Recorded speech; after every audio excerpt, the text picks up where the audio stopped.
G'day everybody, Ariel here again from Custom Platinum Creations. Just thought I'd give you guys a bit of a rundown of what it takes from machining all the way to assembly of one of our Nissan RB full billet intake manifolds. So the process itself, as you can see here, there's quite a lot of billet, as you can imagine, being a full billet manifold. What we've got here is around about 70 kilos of 6061 T6 aluminium, which we machine to get the end product. We've got 3 CNC machines. We've got a Herco, which I first purchased in 2015, brand new. That was the very first machine I had. Then I've since purchased 2 Haas machines, both of them second-hand. These machines help me be as efficient as I possibly can. What I've noticed in the past when we only had 1 or even 2 machines, where we're always overlapping and trying to find one machine to do one job over and over again, it just became all too hard. So having a third one has really helped move things along.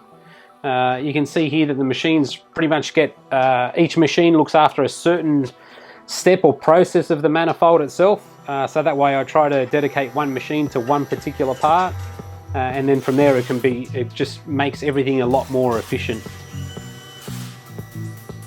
What we've done is incorporated the Saunders Machine Works subplates, which make it easy to swap over jobs between all 3 machines. So it doesn't matter what the machine it is, we're able to run that same part or program on every single machine, which makes it really easy.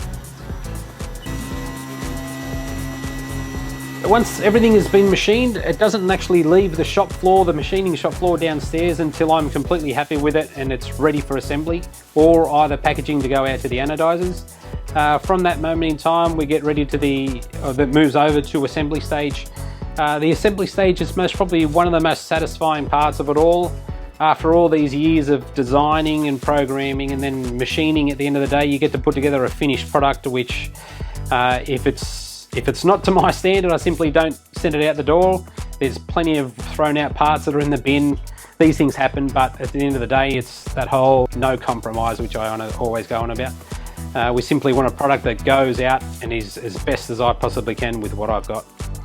The whole assembly process takes around about an hour and a half to 2 hours to get a manifold from scratch, make sure it's all checked over and it's ready for assembly. There's a bunch of bolts, O-rings, custom-made O-rings, as well as just off-the-shelf stuff that you can just buy and put together.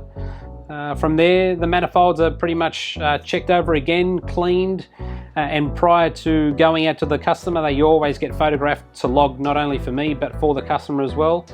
And from there, we get them pretty much packaged up and sent out. It's 70 kilos all the way down to 6 kilos, approximately 18 hours of machining. You're looking at around about 2 hours of assembly, and you've got a world-class product, which is proven to exceed expectations time and time again.